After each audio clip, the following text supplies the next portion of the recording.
안녕하세요 성도님들. 사무엘상 강의 11번째 시간이 돌아왔습니다. 오늘 이 시간에는 사무엘상 25장을 중심으로 또 다윗과 나발 그리고 아비가일과 관련된 이야기를 중재자라는 제목으로 함께 나눠보도록 하겠습니다. 이 사무엘상 25장이 시작되어지는 1절에서 우리는 먼저 한 사람의 죽음을 확인할 수가 있습니다. 바로 이스라엘의 마지막 사사이자 선지자였던 사무엘이 죽었습니다. 사무엘의 죽음은 바로 구시대가 끝나고 이제 새로운 시대가 시작되었음을 알리는 신호탄과도 같은 것이었습니다. 사무엘은 사사였지만 왕정 시대를 열었고 다윗의 집이 견고해지기 전까지 왕정 시대를 준비하는 그런 역할을 했었던 사람입니다. 한마디로 사사 시대와 왕정 시대를 이어주는 가교 역할을 했었던 사람이다라고 하는 것이죠. 그런데 그랬던 그가 24장에서 사울과 다윗의 대화 속에 양쪽은 모두 이제 이스라엘의 새로운 왕국이 시작되어질 것을 인정하고 있는 장면이 등장을 합니다. 그래서 여기까지가 바로 사무엘의 역할이었다라고 보는 것이죠. 그리고 사무엘이 이제 죽었다라고 하는 것은 이제 본격적인 다윗의 시대, 하나님을 온전히 따르는 왕의 시대가 임박했다라고 하는 그런 기대감을 주고 있는 것입니다. 그러나 이러한 그 희망적인 분위기와는 다르게 오늘 바로 한 가지 사건이 이어서 등장합니다. 이 사건을 대하면서 우리가 먼저 기억해야 할 것이 있습니다. 그것은 바로 다윗과 아비가일 사이에서 벌어졌었던 일을 지금 시대, 특별히 우리 한국 사회의 기준이나 또 어떤 부부관계의 기준으로 보게 되면 사실 다윗은 정중함을 가장해 음식을 강탈하려고 했었던 강도와 같은 자고, 아비가일은 자신의 남편이 아니라 외부인의 편을 들고 그에게 잘 보이려고 하는, 남편을 버리는 이상한 여자가 되어버리기 때문입니다. 그렇기 때문에 우리는 이 사건에서 우리가 인간적인 시각을 잠시 거두고 하나님께서 우리에게 주시는 말씀이 어떠한 것인지, 이 상황 속에서 하나님의 역사가 어떻게 나타나는지 우리는 생각해 봐야 하는 것입니다. 그리고 이것이 우리가 너무나도 잘 알고 있는 사무엘상 24장에 다윗이 사울을 살려주고 보내주었던 이런 대표적인 그 피난처에서 나타났었던 대표적인 사건을 건너뛰고 아비가일과 관련된 이야기를 하고자 하는 이유도 되게 합니다. 그렇기 때문에 여러분들이 좀 이 부분에 집중해서 들으시면 좋을 것 같습니다. 25장 2절을 보면 이제 이 사건에 대한 주요 인물들의 소개가 나타나고 있습니다. 그런데 특이한 것은 이 나발이라는 이 사람을 소개함에 있어서 그의 이름을 먼저 소개하는 것이 아니라 본문 2절을 보면 한 사람, 그리고 그가 심히 부하다, 부자였다라고 하는 것을 먼저 말하고 있다라고 하는 것이죠. 2절을 통해서 그래서 우리가 알 수 있는 것은 그가 부자이며 그의 삶의 모든 가치가 오직 재물에만 맞춰져 있는 사람이었다라고 하는 것입니다. 물론 부를 가장 중요한 가치로 보는 세상의 기준으로 본다면 어쩌면 다른 평가를 받을 수도 있겠지만, 하나님의 관점에서 이 사람은 사실 뚜렷이 소개할 내용도 없고 별 가치가 없는 사람이다라고 그렇게 평가를 내리고 있는 것입니다. 그는 하나님의 사람에 반대되는 세상에 속한 사람으로서 그 사울과 다윗의 그 추격전이 다윗이 사울을 살려줌으로써 잠시 소강 상태에 다다랐지만 그에 대비되는 또 다른 인물, 그러니까 보이는 것만을 추구하는 새로운 악인 나발이 등장하여서 다윗과 대조를 이루고 있는 것입니다. 그리고 이 대조를 통해서 분명히 하나님께서 우리에게 알려주시고자 하는 의미가 있다라고 하는 것이죠. 이제 성경은 계속해서 이 사람에 대해서 3절에서 완고하며 행실이 악하다, 또 17절에서는 불량한 사람이다라고 말합니다. 거기에 더해서 이 나발이다라고 하는 이 이름의 뜻은 어리석다라고 하는 뜻을 가지고 있습니다. 그가 갈렙 족속이라는 것을 소개한 것도 그의 출신에 대한 소개가 아니라 그가 다윗과 같은 유다 지파 사람이지만 어리석게도 세상의 편, 사울의 편을 들고 있다라고 하는 것을 나타내기 위한 소개인 것입니다. 그러니까 어떤 사람을 소개함에 있어서 사실 성경에서 이렇게 부정적인 평가로 가득한 사람이 또 있었는가 생각이 들 정도로 이 나발에 대한 평가가 굉장히 부정적이다, 나쁘다라고 하는 것은 우리가 먼저 이 사건을 대하면서 배경 지식으로 먼저 기억하고 있어야 하는 그러한 내용인 것입니다. 그리고 2절 말미에 기록되어진 양털을 깎는 시기에 대한 것도 우리가 배경적으로 함께 기억하고 있어야 합니다. 근동 지방에서 양털을 깎는 일은 주로 봄이 지나서 행해졌고, 이 시기는 사실 큰 잔치를 여는 축제의 기간이었습니다. 이때는 일반적으로 사람들을 초청해서 잔치를 많이 벌였고, 특별히 나그네들을 잘 대접했다라고 합니다. 물론 이것은 강제 조항은 아닙니다. 그러나 율법에서 나그네 대접할 것을 분명히 명령했고, 성경에도 나그네를 대접하는 것에 대해서 계속해서 강조를 하고 있습니다. 그러니 이스라엘 사람이라면 전통에 근거해서라도 이 일을 기쁘게 감당해야 했다라고 하는 것입니다. 그래서 다윗은 이 소식을 듣고 소년 10명을 선발하여 그에게 찾아가 음식을 얻어올 것을 명령한 것입니다. 이때 다윗이 전하라고 한 말은 7절 말씀에 기록되어져 있습니다. 핵심만 보면 그들이 갈멜에 있는 동안에 그들의 것을 하나도 잃지 아니하였나니 라고 이야기를 하고 있는 것입니다. 다윗을 따르는 사람들의 수는 13절을 보면 최소한 600명 정도 이상이 되는 그런 규모를 가지고 있었습니다. 이들은 사울이 추격해 오면 언제든지 도망을 쳐야 했기 때문에 어떤 기반을 가지고 농업이나 목축업을 할 수가 없었습니다. 그래서 이 많은 사람들을 먹이기 위해서 다윗이 취한 방법이 있습니다. 그것이 무엇이냐면 주변의 목자들을 들짐승이나 도적과 같은 광야의 여러 가지 위험 속에서 보호해주는 일종의 자경단과 같은 역할을 하고 그들에게서 얼마의 보수를 받아서 사람들을 먹여왔었던 것입니다. 이것은 목자들과 정식으로 맺은 그런 계약은 아니지만 일종의 그 당시 문화나 관습으로 봤을 때 일종의 그 암묵적인 약속과도 같은 것이었습니다. 뒤에 아비가일에게 나발의 종이 한 말인 15절에서 16절에서도 같은 내용이 기록되어져 있습니다. 우리를 매우 선대하였으므로 우리가 다치거나 잃은 것이 없었다라고 이야기를 하고 있는 것이죠.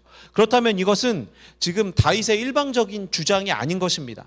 나그네를 선대해야 하는 이스라엘의 율법과 전통에 근거해서라도, 또 그것이 아니더라도 다윗이 자신의 목자들을 지켜주어서, 양들을 지켜주어서 이렇게 별탈 없이 양털을 깎는 축제의 날을 맞이한 것에 대해서 감사를 표하는 것은 사실 이스라엘 사람이라면 마땅히 행해야 하는 그런 일이었다라고 하는 것입니다. 또한 다윗의 종들은 사실 아직 구체적인 어떤 요구 사항도 말한 것이 아니고 그저 나발을 찾아가서 단지 은혜를 내려달라라고 말을 했을 뿐입니다. 그런데 완고하고 악한 나발은 이렇게 말합니다. 10절에서 11절을 보면 핵심만 보면 다윗은 누구며 이새의 아들은 누구냐라고 하는 것입니다. 지금 나발은 다윗이 정말로 누구인지 몰라서 누구죠? 라고 이렇게 이야기를 하고 있는 것이 아닙니다. 이것은 다윗의 부하들이 다윗의 아버지가 누구인지 말한 적도 없음에도 이새의 아들이다 라고 말한 것에서도 나타납니다. 여기서 다윗이 누구냐라고 하는 것은 그래서 그가 누구인지 내가 알 필요도 없다라고 하는 것이며, 이새의 아들이란 표현은 지금 다윗이라는 한 개인을 넘어서 그의 가문까지도 전혀 알 필요가 없다라고 하는 그 완벽한 무시의 표현인 것입니다. 거기에 나발은 지금 사울의 편을 들어서 주인에게서 억지로 떠나는 종이 많도다라고 말함으로써 다윗과 그의 부하들을 그저 자신의 주인을 피해서 도망친 종, 반역자 정도로 규정하고 있는 것입니다. 나발이 그들의 요구가 과하다고 여겼으면 거절하면 그만입니다. 또한 처음부터 이런 것들을 해줄 마음이 없었다면 암묵적으로 다윗의 부하들이 그 목자들을 돌보아주고 양들을 돌보아주었을 때 그때 거절했어야 하는 것이죠. 그러나 나발은 그 어떠한 것도 하지 않은 채 지금 누릴 건 다 누리고 이제 와서 모욕을 하고 나아가 멸시까지 하고 있는 것입니다. 아비가일을 찾아온 하인이 이 상황을 14절에서 나발이 다윗을 모욕하였다라고 표현했는데, 그렇다면 이것이 과한 표현이 아니며 모든 사람들이 보고 느낄 수 있을 정도로 그렇게 다윗의 사람들을, 즉 다윗을 모욕한 것입니다. 그런데 우리가 앞절에서부터 보아온 이 나발에 대한 평가, 그리고 그가 하는 말, 이런 것들을 보면 사실 그가 이 정도의 행동을 할 것이다 라고 하는 것을 충분히 예상하게 만듭니다. 그렇다면 우리가 미처 생각지 못한 반응은 바로 다윗의 반응인 것입니다. 13절 말씀과 21절, 22절 말씀을 계속해서 넘겨주시면 보면 내용은 간단합니다. 각기 칼을 차라. 내가 이 집에 있는 모든 사람, 내가 반드시 모든 남자들을 내가 다 죽일 것이다. 이렇게 이야기를 하는 것이죠. 다윗의 분노가 폭발한 것입니다. 당장 움직일 수 있는 모든 군사들을 무장시켜서 나발을 죽이기 위해 출발한 것입니다. 나발뿐만 아니라 그 집의 모든 남자까지 다 죽이겠다라고 하나님 앞에서 서원을 하고 있는 것이죠. 철저하게 무시를 당한 다윗의 마음 상태를 이해한다면 그의 행동에 심정적으로 이해는 할 수 있습니다. 많이 분노했을 것이죠. 그런데 이것은 명백한 다윗의 실수입니다. 이전까지 그의 모습이 어떠했습니까? 그는 험난한 피난길 속의 동굴에서도, 또 자신이 생명을 걸고 도와준 그일라 백성들이 배신할 것을 알았을 때도 분노하지 않았습니다. 결정적으로 지금까지의 모든 한과 원하는 원망, 모든 것들을 담아 단 한 번에 사울을 죽일 수 있는 기회가 찾아왔음에도 그는 전혀 분노하지 않았고 오히려 사울을 놓아주었던 것이 바로 다윗입니다. 그 이유는 다윗이 화를 낼 줄 몰라서, 정말 성인 군자여서 마음에 원한이 없어서가 아니었습니다. 바로 하나님의 마음과 뜻을 먼저 분별해야 했기 때문에 자신의 감정을 내세우지 않았던 것입니다. 그런데 하나님께 세우신 자를 내가 죽일 수 없다라고 겸손히 말하며 하나님만을 의지하여 적인 사울도 네가 이스라엘의 왕이 될 것이다, 하나님이 너를 지키신다라고 하는 걸 인정할 수밖에 없는 그런 영적 승리를 거두었었던 이 다윗. 그래서 사무엘이 죽어도 이제 전혀 문제가 될 것 없이 새로운 영적 지도자로서 손색이 없어 보였던 그가 지금 어떤 일을 벌이고 있는 것입니까? 고작 음식 때문에, 음식을 구하며 발생하는 문제 앞에서 불같이 분노하고 있는 것입니다. 그것이 다가 아닙니다. 완전히 분노에 사로잡혀서 나발뿐만 아니라 그 집에 있는 모든 남자를 다 죽이겠다라고 하는 죄를 범하겠다, 하나님의 이름까지 걸고 그렇게 다짐을 하고 있는 것입니다. 13절에서는 칼이라는 단어가 3번이나 반복해서 등장합니다. 칼을 의지하여 문제를 해결하는 것, 이것은 이전까지 다윗에게서는 단 한 번도 볼 수 없었던 모습입니다. 오히려 그는 뭐라고 이야기했죠? 여호와의 구원이 칼과 창에 있지 않다라고 외치며 하나님만을 의지했었던 사람이 바로 다윗이었습니다. 그랬던 다윗이 지금 어떻게 됐죠? 철저하게 무너져 내리고 있는 것입니다. 그리고 이렇게 무너진 다윗에게 우리는 아주 준엄한 교훈을 얻을 수 있는 것입니다. 무엇이죠? 먹는 문제가 그만큼 중요하다 이겁니까? 음식 때문에 충분히 화낼 수 있다 이겁니까? 아니죠. 사탄은 우리가 조금만 방심해도 틈새를 비집고 들어와 교만이라는 죄악을 우리에게 심어 놓는다라고 하는 것입니다. 우리가 언제 분노하고 언제 하나님의 말씀을 잊어버립니까? 생각해 보면 우리가 분노하는 경우는 굉장히 큰 일 때문이 아니라 아주 사소한 일 때문인 경우가 굉장히 많습니다. 이것이 믿는 자들의 아주 실제적인 모습이라는 것입니다. 여러분들도 한번 여러분들 자신의 모습을 한번 돌아보시면 좋을 것 같아요. 최근에 내가 언제 화냈었는지 몇 가지만 한번 생각해 보십시오. 다 남 탓을 하고 있지만 사실 그 문제의 본질을 들여다보면 정말 내가 화를 내도 정말 하나님 앞에서도 내가 화내는 게 당당하다라고 말할 수 있을 정도로 그런 문제 가지고 화낸 적이 있습니까? 아니죠. 아닙니다. 다윗이 고작 밥 먹는 것 때문에 넘어졌습니다. 하나님께서 분명 책임져 주신다고 약속해 주신 인생인데 나발의 집에서 공급을 못 받으면 굶게 하시겠습니까? 그럴 리 없다는 것을 사실 누구보다도 잘 알고 있었던 것이 다윗인데, 자신이 베푼 선이 악으로 돌아온 것이 이번이 처음도 아닌데 그는 지금 갑자기 분노하여 이성을 잃고 하나님의 사람이 아니라 세상의 사람들이, 특별히 사울이 행하던 모습과 똑같이 자신의 개인적인 복수에 하나님의 이름까지 걸고 높당에서 벌였던 학살이 생각나게 할 정도로 다윗이 지금 그런 모습으로 살기등등한 모습으로 나아가고 있는 것입니다. 이처럼 우리가 믿음의 길에서 넘어지는 때는 초대교회나 일제강점기 시대에 생명을 걸고 온 삶을 바쳐 믿음을 지켜야 할 때뿐만 아니라 밥 먹고 잠자고 사람들과 만나고 이야기하는 우리 삶의 아주 사소한 부분에서도 충분히 넘어질 수 있는 것입니다. 많은 사람들이 그들에게 닥친 엄청난 고난은 잘 이겨내면서도 정작 사소한 문제 때문에 넘어지는 경우가 참 많다는 것입니다. 다윗뿐만 아닙니다. 우리 주변에서도 너무나도 자주 목격하고 있는 것이 아닙니까? 그래서 우리는 매 순간 큰 위기가 아닌 때에도 하나님의 말씀 앞에 가까이 있어야만 하고 아주 사소한 것에서도 하나님의 뜻을 구하며 이것이 하나님이 기뻐하시는 일인가? 저 사람에게 내가 대하는 행동이, 내가 하는 말들이 정말 하나님이 원하시는 것인가? 라고 하는 것을 끊임없이 하나님 앞에 물으며 하나님의 뜻을 구하며 삶을 살아야만 하는 것입니다. 우리가 하나님께 구원의 큰 선물을 받은 성도이지만 여전히 연약해서 바람에 날리는 갈대처럼 이리 흔들리고 저리 흔들리다 쓰러질 수 있는 그런 존재라는 것을 인정하고 우리의 주인 되시며 모든 것 되시는 그 주님 품만을 붙들고 살아갈 때에만 우리가 온전히 살아갈 수 있다라고 하는 것이 바로 이 사건을 대하면서 우리에게 주는 가장 큰 교훈 중에 하나라는 것입니다. 이렇게 분노해서 하나님을 잊고 개인적인 복수에 집착하여서 달려가고 있는 다윗을 뜻밖의 중재자가 나타나서 막아섭니다. 바로 나발의 아내였던 아비가일이죠. 아비가일이라는 이름은 기쁨의 원천이다라고 하는 뜻을 가지고 있는데 이것은 자신의 남편과는 다르게 그녀가 주변에 기쁨을 주는 사람이었다라고 하는 의미와 나아가 다윗에게도 이 여인이 기쁨을 줄 것이다 라고 하는 그런 이중적인 의미도 가지고 있는 것입니다.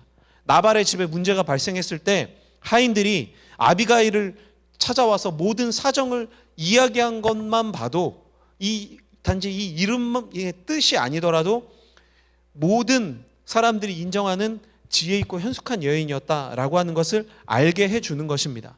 그리고 이 모든 사정을 알게 되어진 아비가일이 다윗과 나발 사이에서 이들을 중재하는 중재자로 나서는 것입니다. 먼저 아비가일은 나발에게 알리지 않고 종들을 시켜서 음식을 준비합니다. 18절 말씀을 보면 그가 준비한 것들이 나오는데 이렇게 급하게 준비한 음식을 종들을 시켜서 다윗에게 먼저 가져다 주고 아비가일이 이제 직접 다윗을 만납니다. 오늘 우리가 지금 살펴보는 이 25장 중에 23절부터 31절까지의 이 모든 말씀이 다 아비가일의 말입니다. 그런데 이 본문에서 이 말 중에서 가장 눈에 띄는 단어가 무엇입니까? 9절이라는 이 짧은 성경 안에 내 주라는 단어가 27번이나 등장합니다. 여기서 주는 하나님을 말씀하는 것이 아니라 다윗을 높여서 부르는 호칭인 것입니다. 그리고 자신을 당신의 여종이라고 낮춰 부름으로써 지금 뭘 하고 있는 거죠? 다윗의 분노를 가라앉히려고 노력하고 있는 것입니다. 그리고 24절에서 이 죄악을 나 곧 내게로 돌리시고 라고 말함으로써 이것이 자신의 잘못이다 라고 했습니다. 그 이유가 무엇이죠? 25절에서 말하는 것처럼 자신이 다윗이 보낸 소년들을 보지 못했기 때문이다 라고 하는 것이죠. 이 말이 뜻하는 것이 무엇입니까? 내가 알았다면, 내가 그들을 만났다면 결과는 분명 달라졌을 것이다 라고 하는 의미인 것입니다.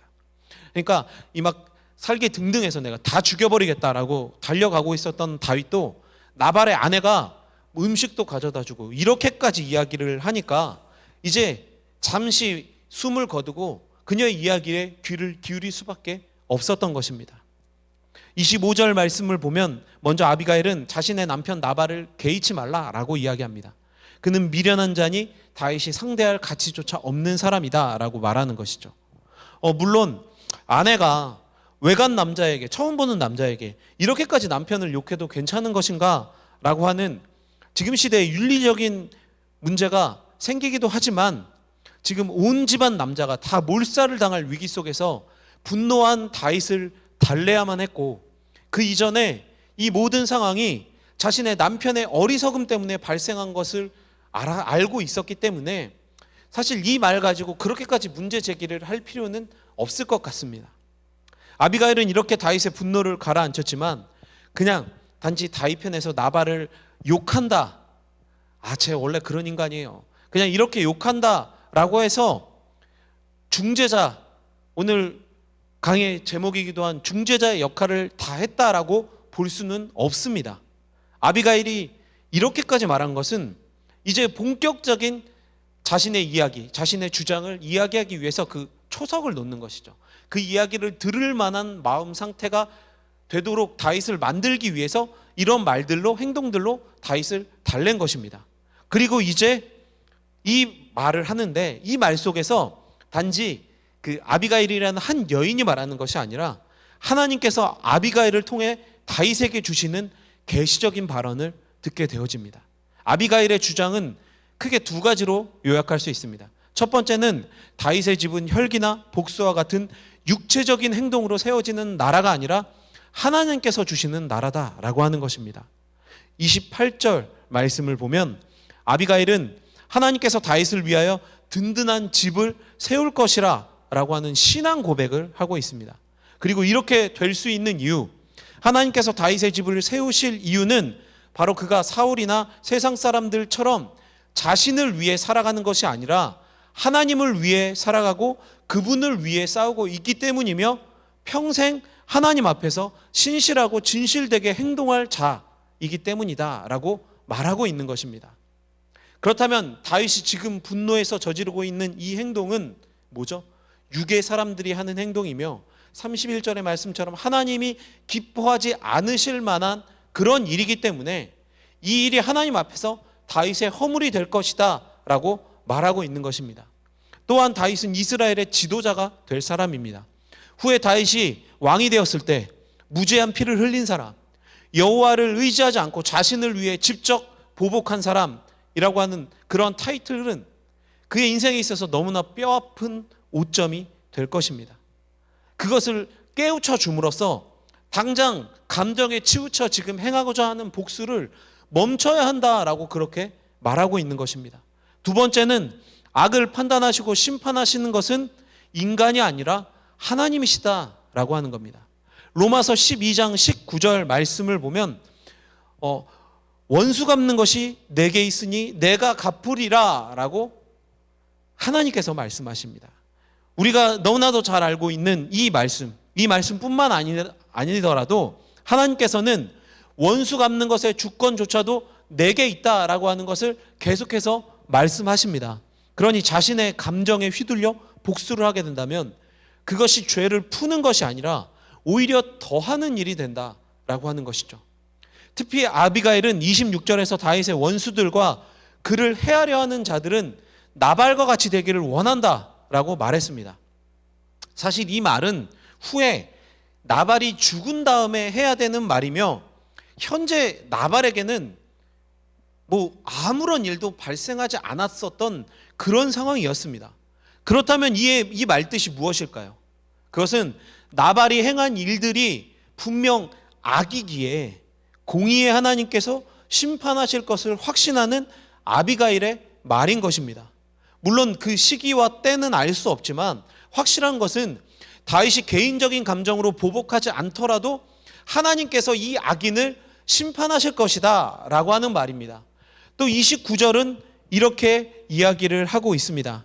제가 읽겠습니다. 사람이 일어나서 내 주를 쫓아 내 주의 생명을 찾을지라도 내 주의 생명은 내 주의 하나님 여호와와 함께 생명사계 속에 쌓였을 것이요 내 주의 원수들의 생명은 물매로 던지듯 여호와께서 그것을 던지시리이다. 아비가일은 이 말에서 다윗의 생명은 반드시 안전하게 보호될 것이다 라고 이야기합니다. 그 이유는 다윗의 생명이 여호와와 함께 생명사계 속에 쌓여 있기 때문인 것이죠. 이 생명사계가 무엇이냐 하면 이것은 목자들이 양을 칠 때 저녁에 양의 숫자를 셀 때 사용하던 것이다 라고 합니다. 양 한 마리에 돌 한 개씩을 그 싸개에 넣는 것입니다. 그래서 양의 숫자가 맞는지를 확인하는 것이죠. 카운팅하는 것이라고 그렇게 생각하시면 될 것 같습니다. 그래서 이렇게 싸개에 들어간 돌, 즉 양은 목자의 보호를 받고 있다라고 하는 의미를 지니게 되는 것입니다. 이스라엘 사람들은 이러한 배경 때문에 하나님께서 구원하시기로 정한 사람들은 싸개로 싸서 안전하게 보호하여 주신다라는 생각을 가지고 있었습니다. 그래서 아비가일도 지금 이런 표현을 쓴 것이죠. 그리고 뒤를 이어서 등장하는 다른 도구가 있습니다. 물매인데 이 물매는 생명싸개와는 반대가 되는 것입니다. 물매는 내던져 버린다라고 하는 의미를 가지고 있기 때문에 다윗의 생명이 생명싸개에 쌓여 안전한다라고 한다면 반대로 그의 대적들은 어떻게 된다라는 거죠? 버려진다, 던져진다라고 하는 것을 뜻하는 것입니다. 하나님께서 물매를 던지듯 인간의 생명을 던지면 어떻게 되죠? 보잘것없는 인간은 절대로 안전할 수가 없는 것입니다. 또한 물매는 다윗이 골리앗과 싸울 당시를 생각나게 했을 것입니다. 그때 다윗은 여호와의 구원이 칼과 창에 있지 않다라고 말하면서 물매를 들고 골리앗 앞에 섰죠. 그랬던 그가 어떠죠? 이제 칼을 들고 복수를 하겠다라고 달려가고 있는 것입니다. 어차피 원수들은 골리앗처럼 하나님의 물매에 의해 철저한 파멸을 당하게 될 것이니 다윗이 할 필요가 없는 것입니다. 아비가일은 당신이 할 필요 없이 하나님이 할 것이니 내버려 두십시오라고 그렇게 말하고 있는 것이죠. 지금 아비가일은 단지 분노한 다윗을 달래는 수준의 이야기를 하고 있는 것이 아닙니다. 계시적 발언을 통해서 인간적 감정에 휩싸인 다윗이 잊어버린 하나님의 뜻과 계획을 알려주고 있는 것이죠. 그래서 다윗이 진짜 처한 이 위기를 모면할 수 있도록 했을 뿐만 아니라 계속해서 자신이 가는 올바른 길, 하나님의 길을 걸어갈 수 있도록 그렇게 이끌어주고 있는 것입니다. 그리고 이 대화 끝에 이렇게 이야기를 합니다. 여호와께서 내 주를 후대하실 때 원하건대 내 주의 여종을 생각하소서. 이 말은 뻔뻔하게 외간 남자에게 잘 보이려고 이 사람이 왕이 될 사람, 뭐 요즘 유행하는 말처럼 왕이 될 사람이니까 이 사람한테 잘 보여야 될 것 같다. 그래서 하는 그런 이야기가 아니라는 것입니다. 어떠한 의미냐면 다윗이 장차 이스라엘의 지도자가 될 것을 확신한다라고 하는 개인적인 생각과 감정에서 하는 이야기가 아니라 예언적인 의미를 가지고 있는 것이죠. 그래서 그때 자신을 기억해달라라고 말을 하고 있는 것입니다. 모든 그리스도인들이 이야기하는 것과 같은 의미를 지니고 있는 것이죠.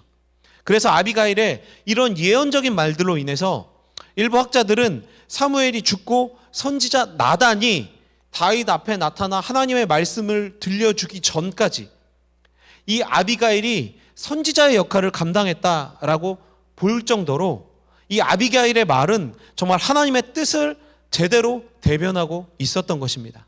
그리고 그렇다면 이 모든 일의 원흉인 나발은 어떻게 되었을까요?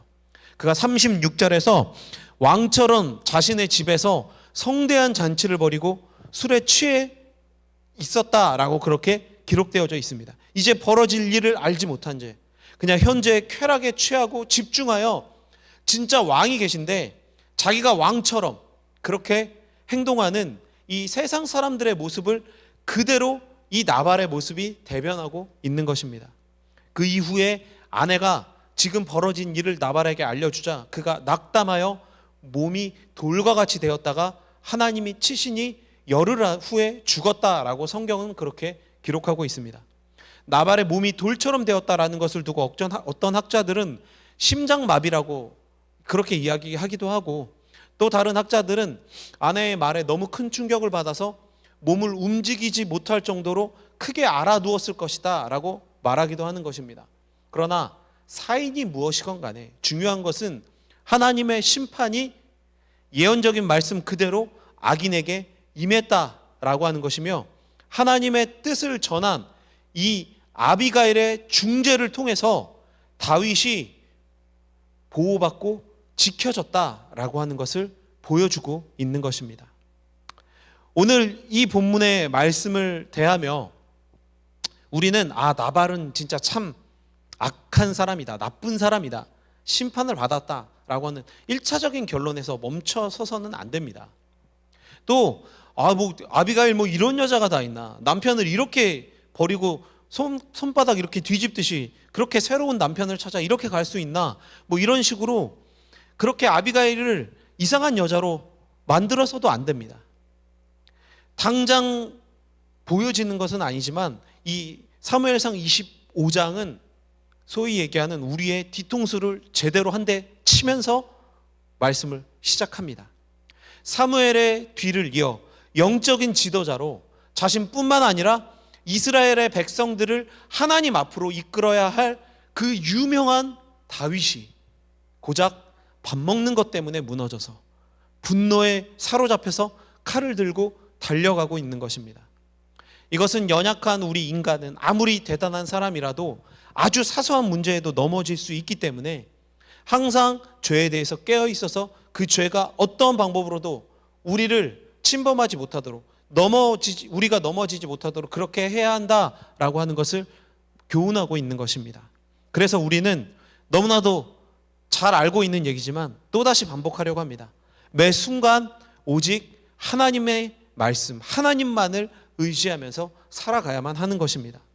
그저 주신 말씀을 기억하고 말씀대로 그분의 뜻대로 행하기만 한다면 모든 인생의 주권자 되시는 하나님께서 우리를 이끄시며 도우시고 보호하신다라고 하는 것입니다.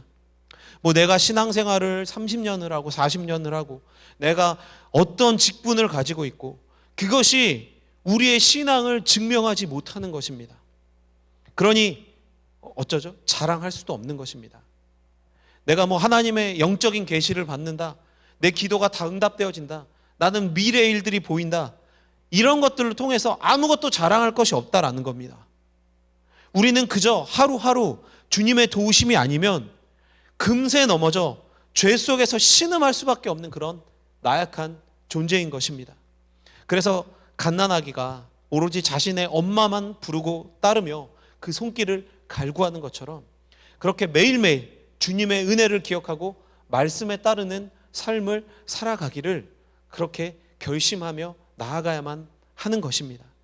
그리고 또 한 가지 기억해야 할 것은 우리는 세상과 하나님 사이에서 이 아비가일처럼 중재자의 모습으로 살아야만 한다라는 것입니다. 어떤 문제를 앞에 두고 특별히 문제로 인해 대립하고 있는 양 측면의 가운데에서 어떤 일을 중재한다라고 하는 것은 정말 어려운 일입니다. 그래서 사람들이 사실 제일 싫어하는 것이 이런 중재자의 역할입니다. 중재를 잘 못하면 양쪽에서 욕먹기가 십상이죠. 차라리 그냥 어느 한쪽에 붙어서 얘기를 하던가 아니면 그냥 완전히 빠져서 나 몰라라 하는 게 훨씬 나을 수도 있는 것이죠. 오늘 본문을 보십시오. 이성을 잃고 분노에 사로잡혀서 달려오는 다윗과 그 군대는 인간적인 시각으로 보면 뭐죠? 빨리 몸을 피하는 것이 제일 현명한 선택입니다. 그러나 아비가일이 택한 방법은 바로 그 앞을 막고 하나님의 뜻을 온전히 알려주는 것이었습니다. 그리고 하나님의 이 뜻을 온전히 전하는 이 아비가일 중재자의 이 모습을 통해 다윗도 지켜진 것이고 죄도 막을 수 있었던 것입니다. 이것이 바로 그리스도인 믿음을 가진 우리가 행해야 할 참 중재자의 모습이라는 것입니다. 세상에 하나님의 뜻 복음을 전하고 그들이 온 세상 모든 만물의 주인신 하나님께 나오게 해야 한다는 겁니다. 세상과 하나님 사이에서 우리가 중재자의 역할을 감당해야만 하는 것입니다. 그래서 이 하나님을 버리고 떠나 있었던 세상이 다시금 하나님을 아버지로 부를 수 있도록 만들어야 하는 것이 우리의 역할이라는 것이죠. 단지 어떤 사람들 사이에 문제가 발생했을 때 그냥 현명하게 잘 중재하라 이런 이야기가 아닙니다. 이런 인간적인 관계에 대한 이야기가 아닌 것입니다.